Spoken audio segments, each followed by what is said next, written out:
Alrighty folks, I'm Casey, and welcome to the 7 Days to Die Survival Guide. This series is all about helping guide you through 7 Days to Die. Now when it comes to playing 7 Days to Die, there are three main aspects of the game that we are going to want to focus on. Now the first part is all about survival, ensuring that we have enough food so that we can eat, enough hydration to drink, and weapons, tools, and armor to fend off the Zeds. Now the main world of 7 Days to Die is built around what's called POI, and this leads into what is a big part of this game, which is looting. Each POI is equipped with its own custom loot room. Here we'll be able to get new supplies, obtain better weapons, and ensure our survival. And the final one is all about finding an empty space so that we can build our own custom base. When it comes to the shapes that we can use, there are literally thousands of different ones that we can piece together to build our own base, with the only limit being our imagination. So join me as I guide you through 7 Days to Die. We'll be looking at everything from world creation to where to go for what loot you will need. We will cover everything, including the new biome progression, and we're going to do it as a survival series, so you can quite literally play along with everything that we do in this series. Now, before we even start the game up, there's three things that we are going to look at. We are going to look at our character, our world, and our game settings. And we'll start with a character. Now, to create our character, we're going to go into the options menu right here, and we're going to click player profile. Our player profile is essentially our character. This affects just one thing within the game, the way that our character looks. And the only thing that actually matters in this regard is skin tone and facial features. What we are wearing does not matter. We are going to be displayed as wearing whatever armor we have equipped, or when we get into cosmetic armor, whichever armor we want to appear as we are wearing, while we actually have a different armor equipped. So the only thing that's going to be visible within the game that you can't change is your skin tone and your facial features. Now, just because you can't particularly change it, you can select a different player profile at any point and switch characters, and you will still have the same gear, the same level, the same knowledge. Your base will still recognize you. All this is essentially a cosmetic way you look. Now, the next thing I'm going to do is guide you through world creation. Now for us, we are going to use a pre-generated world, but you might want to have your own custom world that is bigger and unique to you. And so if you want to do that, you can totally follow along with this guide. Everything I'm doing is going to make sense. You're going to get the POIs that we are going to be looting. When we want electrical parts, we're going to hit up Moe's Electronics. When we need knowledge, we're going to find a cracker book. We're going to find Shotgun Messiah for our shotgun parts. We're going to look for military bases when we need weapons. There are going to be all of these different POIs, and the POIs in this game kind of spawn. The obvious ones and the most useful ones tend to spawn in every world, so you are going to get them. But then there are like hundreds of POIs, and some of them don't spawn in every single world. In fact, I've never been in a world where I've had every single POI spawn, but I have had all of the important POIs spawn. As I say, the Moe Electronics, the Savage Countries, the medical centers, things like that, the ones that are going to provide us with the resources we absolutely need, you will get in your own custom world as well. They're just going to be in a different location to the one that we're playing on. But if you want to have a little bit more exploration and find one yourself, it's not that difficult to do, and you can still follow along with this guide, as it will teach you absolutely everything that you need to know to be able to play 7 Days to Die. So now, let's take a look at how we create our world. So to create your own custom world, we're going to look in editing tools, right to that bang here in the center. It's just above options. And we're going to go into random gen previewer. We don't want to go into world editor or level prefab editor. These are things that I'm probably not going to cover for quite some time, but random gen previewer is where we are going to be looking. And this is going to be your world. So I'm going to talk you through what is important on this screen and what you need to know. First of all, you want to make sure that you're looking up here. This is red on mine, which means I've already got a generated world of this type. So I want to put in the world seed something a little bit different. If I just put a 1, it changes it to white, and that's okay. I can save the world then. Now, world size is essentially how big your world is. You can go all the way up to 10,240. We're going to be playing on a world that is about 8,000 blocks. This is perfect for a single player world. This is even pretty good for a 2 or 3 player world. But I totally understand if you want a larger world. When I play in my worlds, I actually have a mod that increases this all the way up to 16,000. And the worlds become insanely big. Now we're going to look at these settings just below the world seed and the world size. Towns. This is how many towns or cities are going to generate within your world. You can have this many, so you have got loads of towns, loads of cities, and you do definitely want towns and cities because that's where all of your POIs spawn.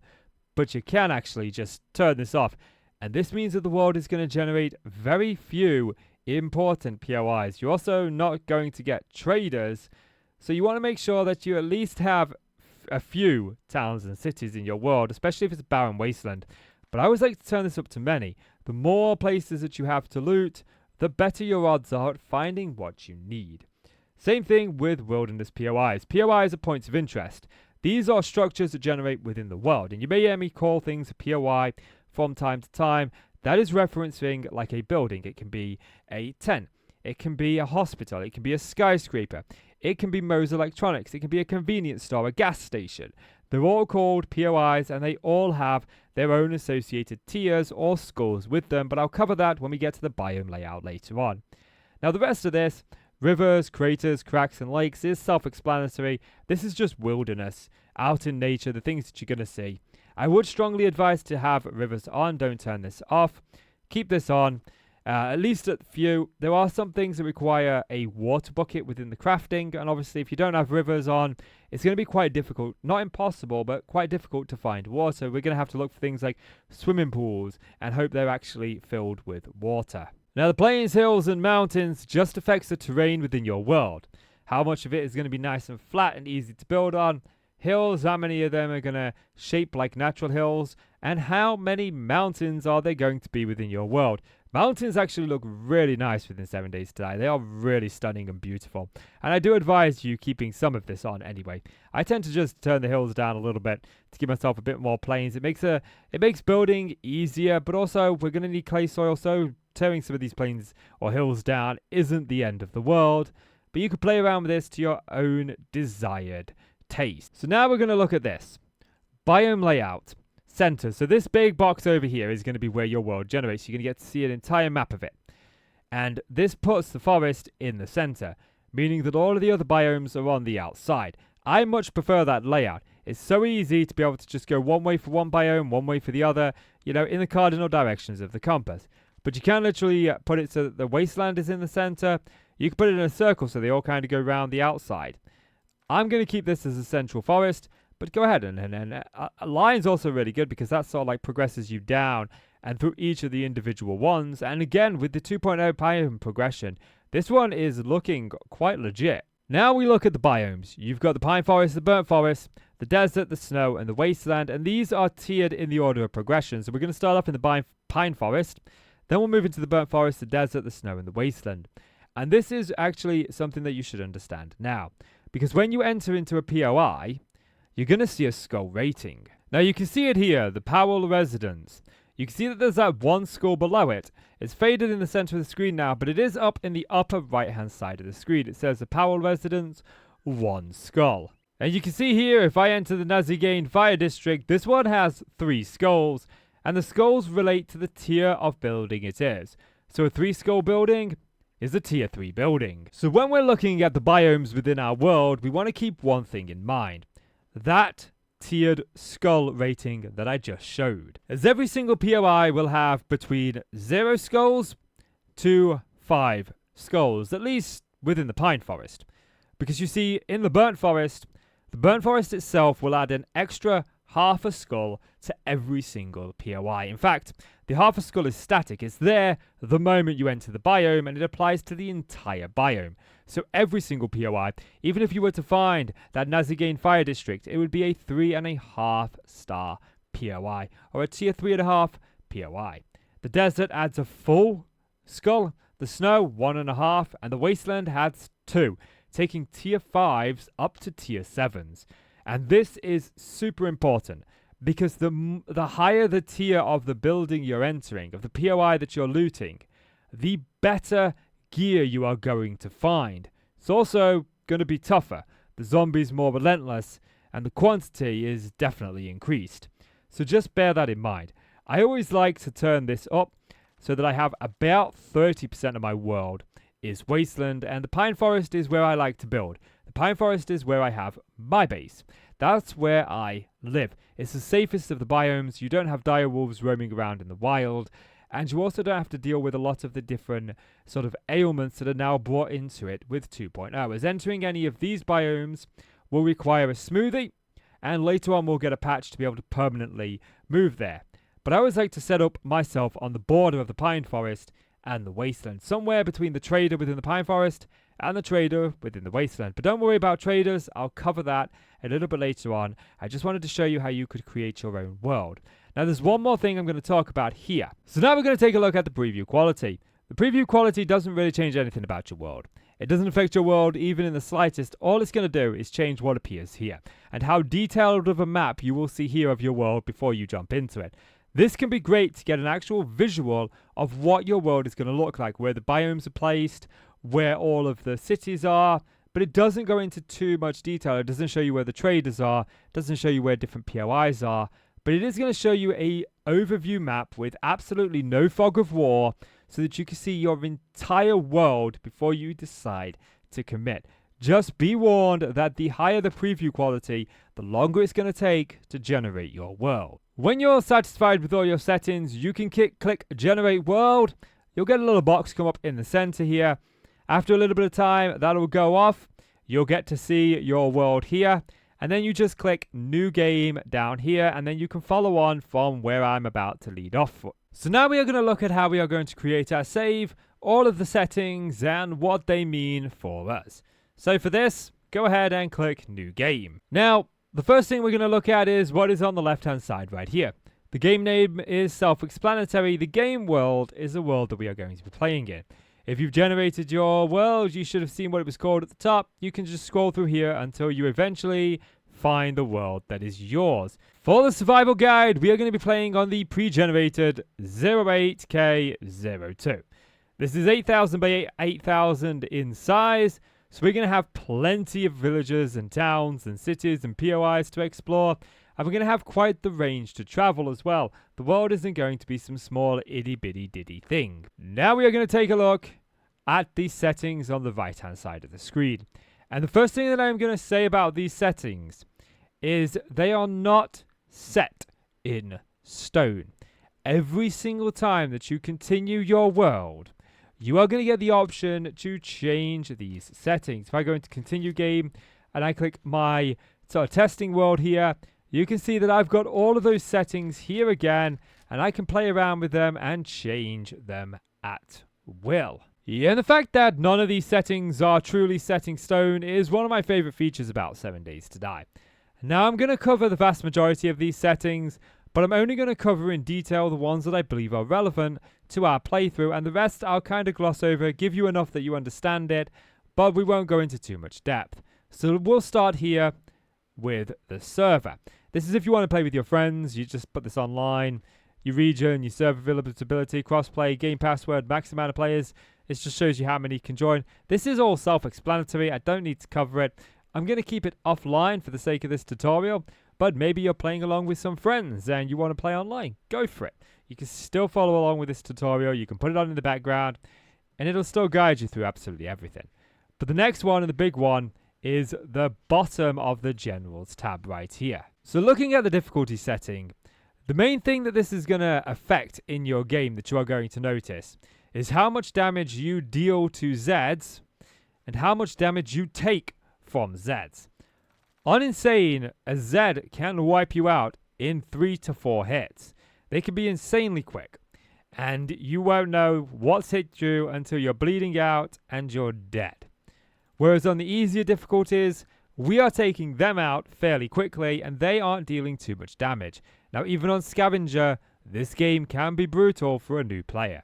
For the survival guide, for the starting of it, we're going to play on Scavenger, and we will progress through the difficulties as I teach you new tips and tricks to be able to survive on Insane Day 1. Now, persistent profiles, what does this mean? This just simply means that character that we created in the beginning, well, this forces them to always join with the exact same character. XP multiplier, and we are going to talk about this. You may be tempted, okay, this is my first playthrough. I want this to be easier. If I go up to 300%, that means that I'm going to be getting 3 times the XP. I'm going to be getting 3 times the skill points I'll be normally getting. And I'll be progressing so quickly the zombies won't know what hit them. Yeah, okay, fine. You get to go through your perks quickly. But this game has 2 different levels of progression. You have your perks, of course, but you also have what I like to call knowledge. These are books that we will find throughout the world that will grant us certain abilities. You've got your perk books here, and you can see that they all grant different abilities. But then you've also got your crafting skills, and you need to find 100 of these books to be able to make mechanical tools. So sure, you can come here, you can put everything into broomsticks so that you're great with shotguns, but you're still going to be at tier 1 quality shotguns relatively early on. Sure, we'll find more shotgun perk books, and we will get up to the auto shotgun quicker, but it isn't exactly fast to get there. It's still going to take us several in-game days, and what you will find out is the higher your level and the more perks you have, the higher your game stage is. The higher your game stage is, the higher the chances are that you're going to run into things like ferals and rads. It's going to make the game more difficult and adapt it to your game stage. So by sort of breezing through the perks and not being able to keep up knowledge-wise, you end up kind of imbalanced where you are in the late game early, but you don't have the late game gear to be able to fend off and defend against the Zeds that are coming your way. Now for the survival guide, we're just going to keep this at a flat 100%. 100% is a really good balance. We will be able to move through the levels fairly quickly, get our perk points, but we'll be able to keep our knowledge up as well. Now, I call it knowledge, other people just call it crafting skills. It doesn't really make much of a difference because you know exactly what I'm on about. Now, we're going to look at the last 2 settings within this point, and one of them we are going to change, whereas the other one we are not. So the 24-hour cycle, this is how long an in-game day for you is going to be. So 24 hours. I like my 24 hours to be about 120 minutes. Now this does have a downfall, but it also has a benefit. At day 7, we will face what's called the Blood Moon. This is a horde of zombies that's going to come after us, and we'll touch on that when I get to the Blood Moon settings. By putting this at 120 minutes, we effectively have twice as long to prepare for them. But the problem is, we also have twice as long nights as we normally would. Now, with the daylight length set to 18 hours, we only have to deal with 6 hours of night. You know, we end up roughly with about half an hour of time at night. And this is when I like to do things like base building, take care of my food, my water, organize supplies, craft the things that I need to do. And I find that it is actually a good balance to have the 24-hour cycle as 120 minutes because you get plenty of time during the day then to loot, but you also get a lot of time at night to be able to do a lot of the miscellaneous things that you're going to want to do. So when we're looking at the basics tab, the first thing that we're going to see is the Blood Moon. The Blood Moon rises every 7 in-game days. This is denoted by the fact that the Blood Moon frequency is 7 days. If you want it to rise quicker, you can turn this down. If you want it to rise later, you can turn it up. Now, I strongly advise keeping this at 7 days, but you can totally turn this off until you feel comfortable enough to be able to do it. Blood moons, how do they work and what are they exactly? Well, every 7 days, the blood moon rises. When the blood moon rises, you're going to start to see waves of zombies spawning in. Now, that's denoted by the blood moon count here. We're going to get 8 zombies per wave. And this can be anything from a standard Zed to a dire wolf to a cop. Anything within the range of all of the different Zeds that we are going to see. And they know where you are. There's no such thing as feral sense for these guys. They're coming straight for you. Doesn't matter if you're held up on the rooftop of a building. If you're out of sight, out of mind, they're going to chomp through the building to get to you. If you've got no way to you, there's no ladders, no stairs, they will destroy the building you're stood in. They are coming for you, and you can't escape. You need to fight them.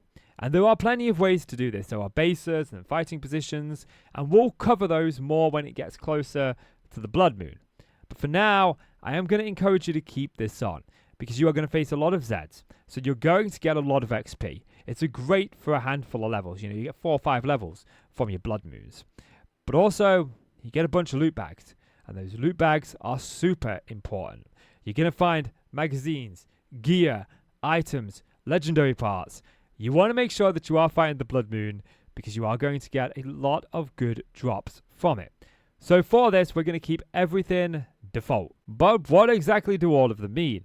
We've covered the frequency and we've covered the Blood Moon count. If you are struggling, feel free to turn this down to 4 enemies. It'll be a lot easier for you to manage. The Blood Moon warning. This is when the day number upon your compass at the top of the screen up here will turn red.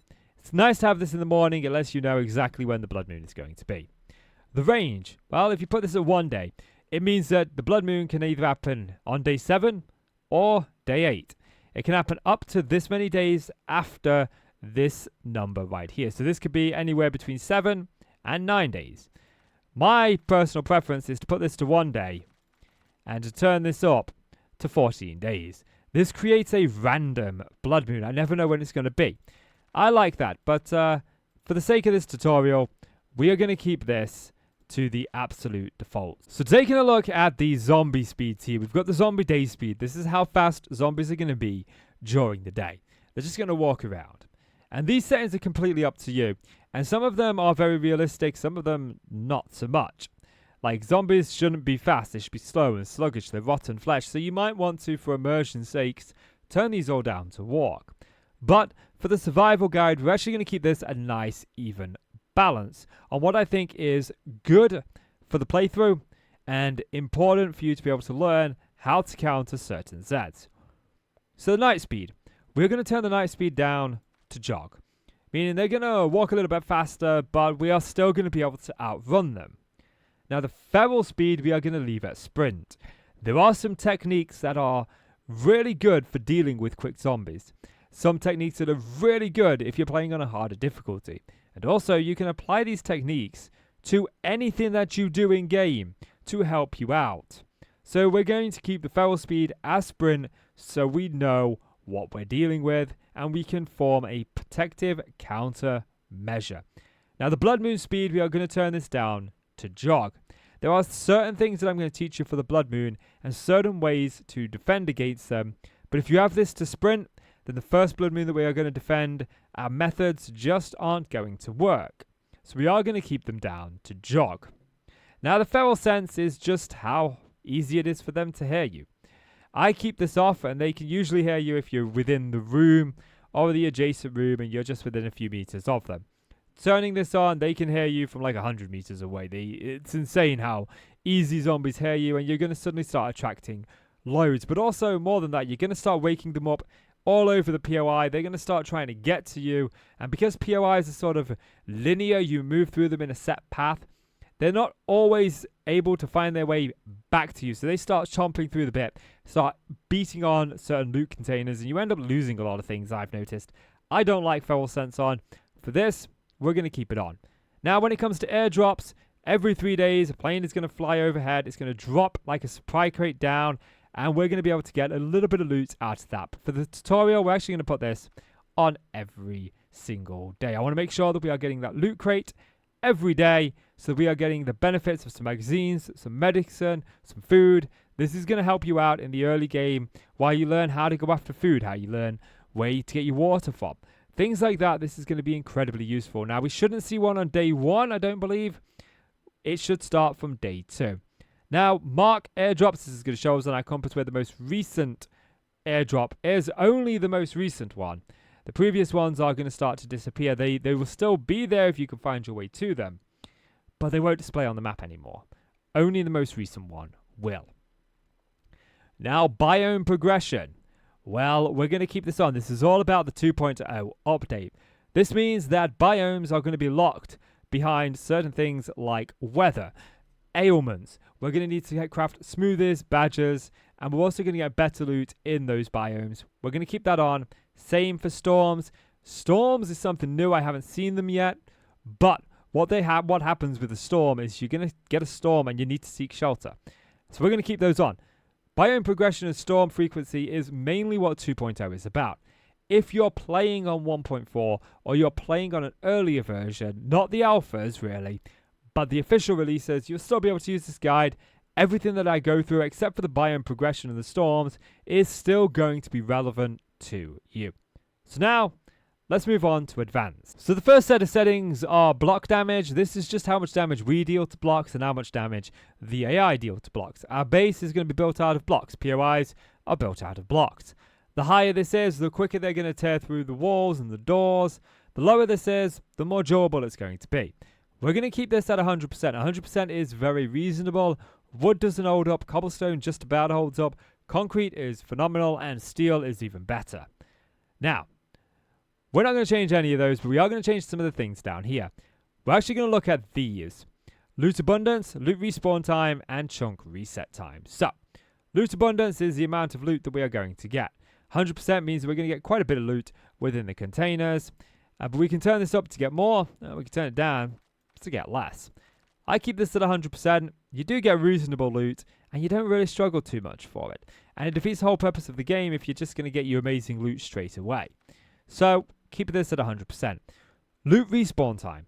So, when you loot a container, if you leave that container, this is how long in-game before that loot container gets loot back. So, if you go to a passing guest store, you loot the main chest, and you take everything out of it, 7 days later in-game, it's going to respawn. That loot is going to come back, but only if the container is still present. If you've destroyed the container, it ain't going to come back. So how do we kind of affect that as well? Well, that's all about this chunk reset time. This is how long you can be outside of a chunk before that chunk resets completely. So this is going to respawn. If you say you tear down an entire POI, you destroy everything in it. This is going to be how long till that POI is fully restored. Everything is back. The fridges, the freezers, the building, everything. Now, I always like to have this on, particularly because I play in worlds with multiple players, and you tend to just find that buildings have been scavenged and looted, especially like when you go to Moe's Electronics and you break down all the electronics in there for electrical parts. This has been done by every player. So by having the chunk reset time on, it means that building is going to reset. Now, there are other ways to get buildings to reset. You can take trader missions, and that will respawn the building that your mission is at. But I put this on, and as long as we don't enter the chunk, it will reset. Now, we can protect chunks with land claims. That'll prevent the chunk from resetting. So things like our bases that we build, if we were away from one of our bases for more than 10 days and we came back to it, base would be fine because it would be protected by a land claim. Same as if we were to put a land claim down within a POI, we would still be safe. Now, the death penalty is XP only. Turn this to nothing. If you die, and you will die, you don't want to lose anything. You don't want to lose your XP, you don't want to lose your gear, you don't want to lose anything like that. So just make sure that you've got no penalty for the survival guide, unless you really do want one. Now, drop on death, everything. I'm going to leave that be. Everything will be put into a backpack where we died, and we'll have to go back and get it. Drop on quit, nothing is fine. Enemy spawning. You can play this game without Zeds. You can totally play this game without Zeds. Just turn them off. You don't need them. But we are going to put them on. I feel like we definitely need the Zeds on. Now, creative mode is creative mode. We can still turn this on in-game, even with it off. So don't worry about this one. But this last one is what we're going to change. This daily quest progression limit. So you will find that we will be going to traders. And the traders will give us missions. And as we progress through the missions, we rank up in the tiers of the traders. So we go from tier 1 missions all the way through to tier 6 missions. And these are typically associated with those types of POIs. So tier 1 missions send us to tier 1 POIs. And they're going to be the ones that we see early on within the early game. So what is your progression limit? Well, we need to do 10 tier 1 quests to unlock tier 2. And this locks how many we can do a day before they stop counting past that. So if we do 4, that's fine. But if we were to do a 5th one, it wouldn't up us to 5. I personally like to set this to unlimited. I think if we're able to do the quests, then we should be given the rewards for it, and we should be able to advance up. So we're going to turn that to unlimited. Now when it comes to the multiplayer tab, there's only 2 settings here that's really going to phase us. They really are interesting to us. And that's this one, the claim size and the claim dead zone. Now the claim size is how big of an area our land claim is going to claim for us. We're going to turn this all the way up to 71 blocks. This means that our land claim will claim us 71 blocks from all around it. We're going to have plenty of space to build within our world. Now you can have up to 3 land claims by default, and there is a command that allows you to have even more. I've managed to set mine to about 100, and I haven't tried to go higher, but you probably could. But 71 blocks times 3 is going to be huge for our base, and there's always the option to go even more if you want, particularly if you want to have multiple bases in multiple different biomes. So now we've looked at the claim size, we're going to look at the dead zone. The dead zone is all about how close your friends can build their base to yours. This is how many blocks from the edge of your land claim to where they can then have the edge of their land claim.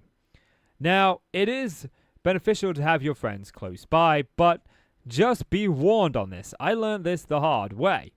You see, your base is going to generate something called heat. Think of heat as noise, and the noise attracts the Zeds.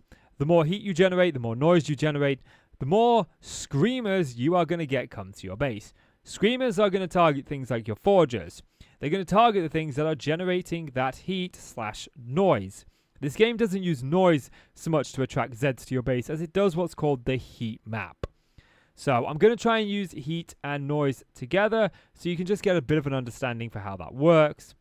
But if your buddy is building right next to you and you've left your base, it could be that your base is still rendered in. Your base is still there, and because your buddy is also there, you're generating a lot more heat, and thus you could get a screamer attack your base, take out your forgers, and your buddy might not even know that screamer's there. Trust me, I have a Lucifer world, and in that world, this very thing happened to me. My wife, with her base, lived just down the street from me, about 25-30 blocks away. You could see her house from mine, no problem. And quite often, she would get screamers come to her base, but then also screamers would be spawning around my base because my forgers was on. My dew collectors were collecting water, and everything like that. And I ended up losing a forge that had my crucible, my anvil in it, my bellows, and 3 stacks of iron in it. And that was a early game, that was a bitter loss, I'll be honest.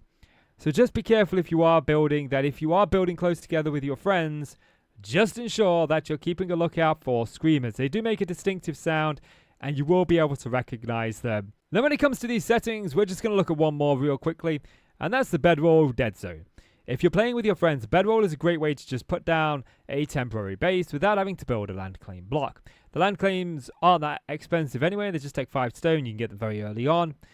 But beds are great if you don't want to claim like an entirely big area. You just want to, maybe you're held up in a house with your buddy. You want to make sure that your bedrolls are being able to be placed close together. Maybe you're sharing the same room, different rooms in the same house. Put them down.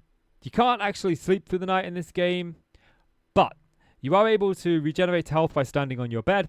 You can respawn there if you die. Bedrolls are just great to put down in general in the early game, especially if you're playing with friends and you haven't kind of figured out, okay, I want that as my base. So the settings that we have changed are the difficulties are scavenger, the 24-hour cycle is 120 minutes. We've got the zombie night speed set to jog, the blood moon speed set to jog, and the airdrops are on every single day.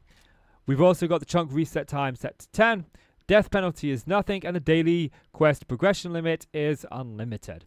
And under multiplayer, we have increased the claim size to 71 blocks. If you're playing with friends, you can adjust the dead zone however you like. And the bedroll, we've put it as no dead zone, but again, that's entirely up to you. These are the settings that we are going to be playing with. And as I said before we went through all of these settings, nothing here is truly set in stone. We can change all of this at any given point by just simply exiting out our world and continuing from there. Now, once we've done all of this, we are going to click start. You can see all of my settings. They're highlighted in yellow. Anything you change from the default will also highlight in yellow.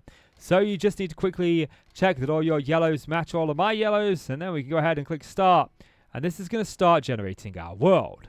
Now this process can take a bit of time, but there is something about this screen that I really do love, and I wanted to share that here in the tutorial. So, you can see at the bottom there, it says, how do I craft better tools? At the start of the game, you can only craft quality 1 tools and items, such as a stone axe. The quality of an item is displayed at the bottom of its icon. To craft higher quality items, read various crafting skill magazines found in loot at the trader or even as a quest reward. There are 33 of these. You can press the left mouse click to cycle through these. And this is things that is going to be useful for you to know in-game. I learned so many things from just clicking through these when I first started playing. There are so many helpful hints and tips here. Now, since this is a survival guide and I've kind of displayed how you can have your own world and also play multiplayer, as I know they're big selling points for this game, and I wanted to keep this very relevant to that. When you get here, you're going to get this message. Ready to spawn into the world? Spawn in random location. If you are the host, you are always going to see that when you first load into the world. It's always going to show spawn in a random location. However, if you're joining your friend's world, what you are going to see here is another button. And I'm not sure exactly what it says, but it says something along the lines of spawn close to other players. And it allows you to spawn near your friends. So we are going to spawn in a random location. This will put us somewhere random within the pine forest. Now your spawn, even if we are playing in the same world, may be different to mine. So there we have it. The very first episode of the 7 Days to Die survival guide. Now I know I normally post Minecraft on this channel, but 7 Days to Die is one of my favorite games. I've absolutely loved playing this game, and I kind of want to make it a part of this channel as well. I'm going to rotate back and forth between 7 Days to Die and Minecraft, so I really do hope this goes down well. But in the next adventure, guys, what we're going to look at is we're going to look at looting your first POI, getting your first set of gear, getting the armor, and where to spend your first set of skill points. So if you do want to know how to play 7 Days to Die and you do want some helping hand, make sure you like, follow, and subscribe. Even consider joining the channel so that you never miss out on a new episode of the survival guide. But that's going to do it for this episode, guys. If you have enjoyed the video, please do consider leaving a like, hit subscribe, and consider checking out all my other channels as are linked down below. As always, I'm KC. You are the awesome folks. Thank you so much for watching. Now, you take care. I'll see you in the next one.